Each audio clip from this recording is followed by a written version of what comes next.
masuk dalam rumah-Mu ya Tuhan. Siapa yang boleh berdiam di gunung-Mu yang kudus? Siapa yang boleh Kita tahu bahwa kita tidak jalan sendiri, kita tidak maju sendiri, tetapi Tuhan bersama-sama dengan kita. Kita menaikkan pujian, kita dapat maju sendiri.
Tuhan Allah yang Maha Kasih, yang kami sembah di dalam nama Tuhan kami Yesus Kristus, pada sore petang hari ini Yesus, kami akan mengadakan ibadah penghiburan atas dipanggilnya Bapak kami yang terkasih, Bapak Dr. Timotius Widianto, di pangkuan Bapa di surga.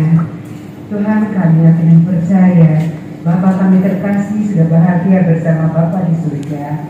Kiranya Tuhan Yesus akan selalu menyertai keluarga yang tinggalkan, baik Ibu Timo, anak dan semua keluarga besar ya Tuhan. Kiranya Tuhan Yesus akan selalu memberi penghiburan kekuatan bagi keluarga yang tinggalkan. Tuhan, saat ini kami akan melaksanakan ibadah penghiburan. Kiranya Tuhan Yesus memberkati acara ini ya Tuhan, dari pertama pertengahan hingga akhirnya. Demikian juga ya Tuhan, firman yang akan disampaikan oleh hamba-Mu Bapak Pendeta Darmanto Lemua, kiranya firman itu dapat menguatkan kami bersama bagi keluarga yang ditinggalkan. Terima kasih ya Bapak, kiranya Kau berkati seluruh acara ini. Hanya di dalam nama Tuhan kami Yesus Kristus, kami sudah berdoa dan mengucap syukur. Amin.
Firman Tuhan akan dibacakan oleh Bapak Pendeta Darmanto. Akan membacakan firman Tuhan dari Kejadian pasal 28 ayat 10 sampai dengan 19. Kejadian pasal 28 ayat yang ke-10 sampai dengan 19. Maka Yakub berangkat dari Berseba dan pergi ke Haran.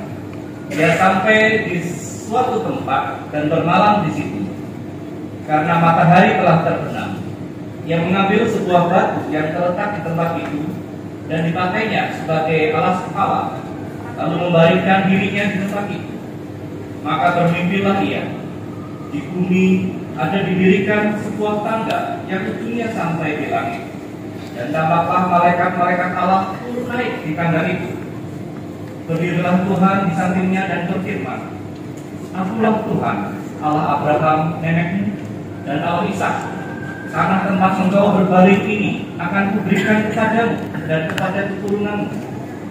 Keturunanmu akan menjadi seperti debu tanah banyaknya, dan kau akan mengembang ke sebelah timur, barat, utara, dan selatan. dan olehmu serta keturunanmu semua kaum di muka bumi akan mendapat berkat. Sesungguhnya aku menyertai engkau dan aku akan melindungi engkau kemanapun engkau pergi, dan aku akan membawa engkau kembali ke negeri ini, sebab aku tidak akan meninggalkan engkau, melainkan tetap melakukan apa yang kujanjikan kepadamu. Ketika Yakub bangun dari tidurnya, berkatalah ia, sesungguhnya Tuhan ada di tempat ini, dan aku tidak mengetahuinya. Ia takut dan berkata, alangkah dahsyatnya tempat ini.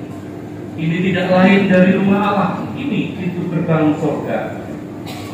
Keesokan harinya, pagi-pagi Yakub mengambil batu yang dipakainya sebagai alas kepala dan mendirikan itu menjadi tubuh dan menuang minyak ke atasnya. Ia menamai tempat itu Betel. Dahulu nama kota itu Luz. Saudara-saudara yang terkasih dalam Tuhan Yesus Kristus, beberapa tahun yang lalu, mungkin di atas 5 tahun, mungkin 7 tahun yang lalu, Bapak Timo itu sudah mengalami menderita sakit kanker kelenjar getah bening. Tetapi saudara, menderita sakit kanker rupanya tidak membuat Pak Timo ini melopro. Berkali-kali ia menjalani proses kemoterapi, dan yang berkesan di hati saya adalah ia tetap bersemangat, dan akhirnya ia bisa pulih kembali. Ia tetap melayani pasien sebagai dokter.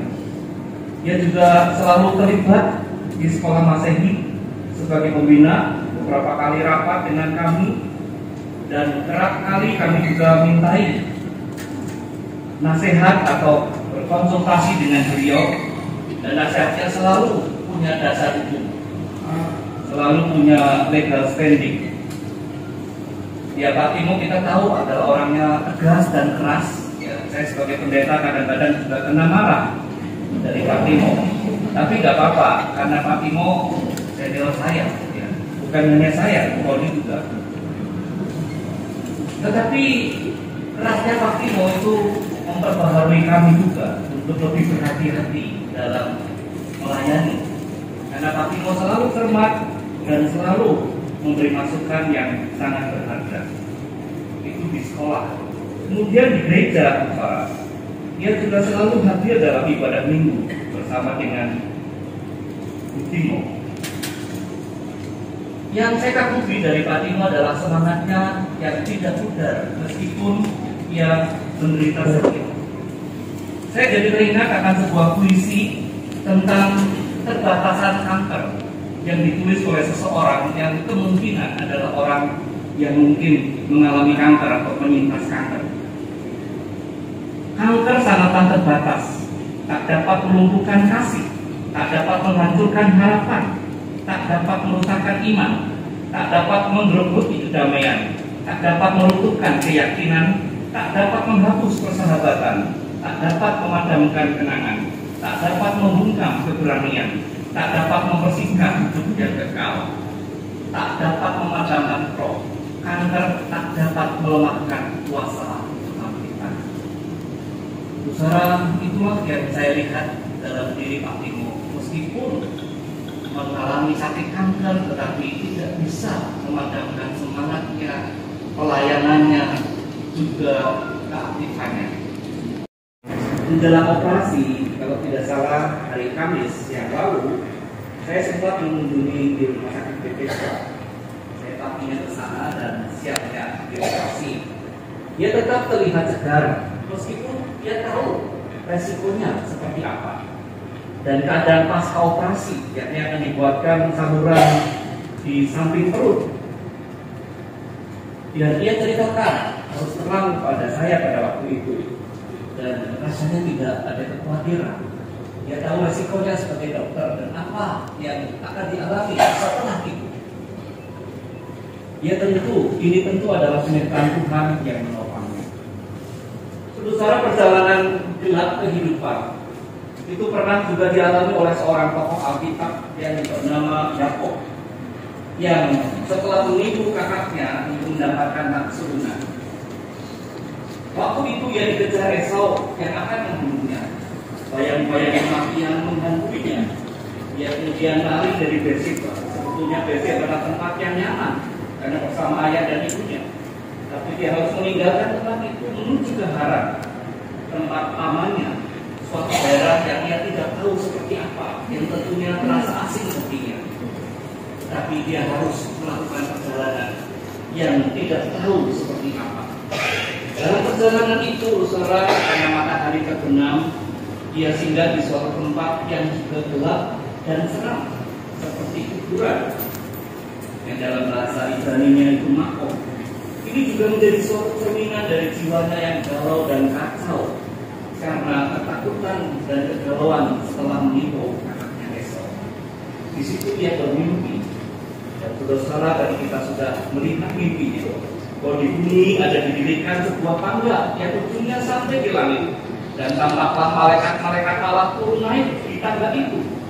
Berdirilah Tuhan di sampingnya dan berfirman, Akulah Tuhan, Allah Abraham nenekmu, dan Allah Ishak, tanah tempat engkau berbaring ini akan kuberikan kepadamu dan kepada keturunanmu. Turunanmu akan menjadi seperti bukit tanah banyaknya, dan engkau akan mengembang sebelah timur, barat, utara, dan selatan. Dan olehmu serta keturunanmu, semua kaum di muka bumi akan mendapat berkat. Sesungguhnya aku menyertai engkau, dan aku akan melindungi engkau kemanapun kau pergi, dan aku akan membawa engkau kembali ke negeri ini. Sebab aku tidak akan meninggalkan engkau, melainkan tetap lakukan apa yang kujanjikan kepadamu. Saudara-saudara, dalam kesusahan dan kesepian diri yang luar biasa, ternyata ada suara Allah yang menghiburnya. Dalam gelapnya jiwa dan jalan hidupnya, ada sinar kasih Allah yang meneranginya. Dalam kerapuhan diri, ada kekuatan Allah yang menopangnya. Dalam keputusasaannya, ada janji berkat Allah yang menyertainya. Tempat yang seram dan gelap menjadi betul rumah Allah yang terang. Pintu gerbang maut menjadi pintu gerbang surga. Ada kekuatan yang menopang keluarga sehingga mampu untuk mendampingi pagi. Saudara-saudara, kisah Yakub di Betel ini menginspirasi Sarah dan untuk melarang lagu Mirror My God, yakni makin dekat Tuhan, yang nanti artinya akan kita dengar dalam satu dulu kedua suara yang nanti kita akan dengar. Dan lagu ini selalu menguatkan para penumpang kapal Titanic dalam menghadapi azab. Dan Presiden Amerika ke-25 William McKinley yang dibunuh tahun 1901 berdasarkan kesaksian Dr. Mann yang mengunjungi saat-saat terakhir mengatakan bahwa Presiden William McKinley ini mengucapkan kata-kata terakhirnya saat menembuskan nafas terakhir. My God, even though the big cross has been my constant prayer. Tapi dengan Tuhan pada meskipun ini salib yang harus kupikul, ini tetap menjadi doa. Kedekatan dengan Tuhan yang membuat orang-orang mampu dalam menghadapi kematian. Kedekatan dengan Tuhan juga yang membuat Timo dapat menghadapi sakit kanker dan juga menghadapi kematian. Kedekatan dengan Tuhanlah yang juga menguatkan Timo dan seluruh keluarga dalam menghadapi masalah, dalam menghadapi dan mendampingi juga Bapak Timo dan sebaliknya. Saudara, terkait dengan penyakit kanker, ternyata penyakit kanker juga menghadapi banyak orang. Ada seorang pendeta yang juga menderita penyakit kanker, namanya adalah pendeta Peter Craig. Dan dokter berkata kepadanya bahwa ia bukan hanya menderita kanker biasa, tetapi kanker yang sangat langka. Ada dua kemungkinan yang dokter katakan kepada dia terkait dengan sakit kankernya. Yang jenis pertama adalah dia hanya punya harapan hidup 1 sampai dengan 3 minggu. Dan jenis kanker yang kedua adalah dia punya kemungkinan hidup 2 atau 3 bulan lagi. Tapi yang unik dari pendeta Peter ini adalah dia menghadapi vonis sakitnya itu dengan sangat tenang. Dan menjelang wafatnya dia berdoa dalam sebuah doa bersama dengan hamba-hamba Tuhan. Dia berdoa, dan ketika berdoa ada seorang yang memperhatikannya, sahabatnya, wajahnya tampak bercahaya. Tapi yang menarik itu saudara adalah doanya yang berbunyi demikian. Tuhan, aku memohon Engkau berkenan menyembuhkanku. Jika aku sembuh, aku akan berdiri dan memuji-Mu. Tapi jika Engkau hendak membawaku pulang ke surga, Engkau akan menghormati dan memuliakan-Mu sampai akhir hidup. Biarlah Engkau ya Tuhan dimuliakan dalam hidup dan matiku. Doa yang luar biasa. Dia siap baik sembuh ataupun mati. Dalam sebuah kesempatan saudara di kursi rodanya yang menyampaikan kepada jemaatnya demikian. Saudara jemaat yang terkasih, saya telah menunjukkan kepada saudara bagaimana menjalani kehidupan. Saat ini saya ingin menunjukkan kepada saudara bagaimana menghadapi kematian. Kemudian dia berbicara pada sahabat dekatnya, Ray, yang menulis buku tentangnya. Dia berkata, Ray, sepanjang hidup saya telah berkhotbah tentang kasih karunia Allah. Saya sebenarnya mengalami kesulitan untuk membuat orang mendengarkan.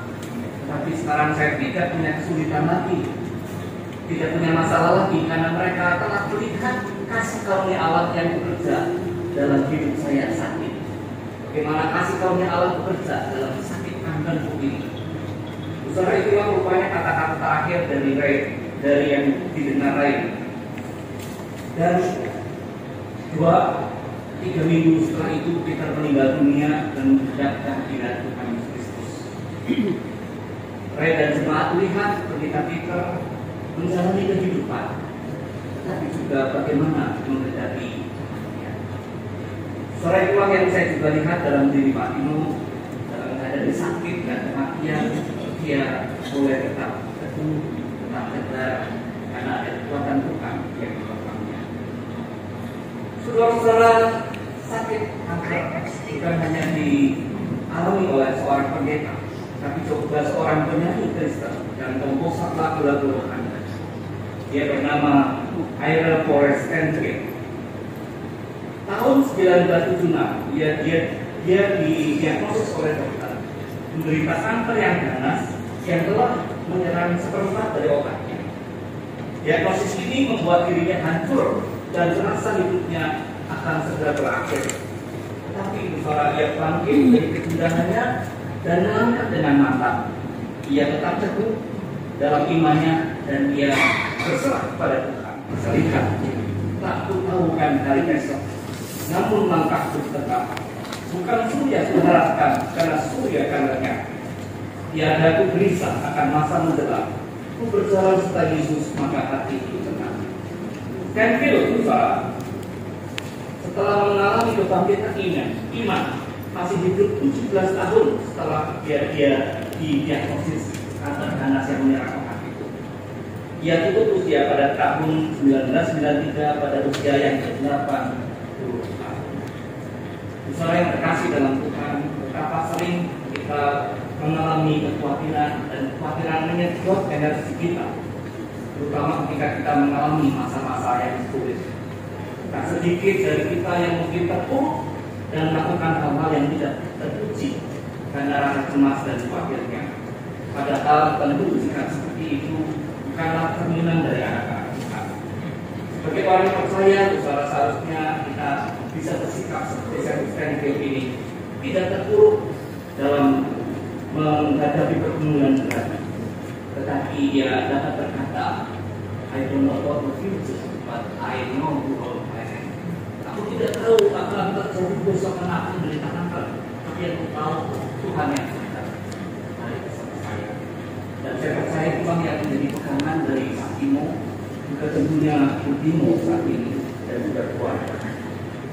Timo dan keluarga, Timo, Aris, ini setelah Pak Timo Tuhan panggil, kita tidak tahu apa yang terjadi di depannya.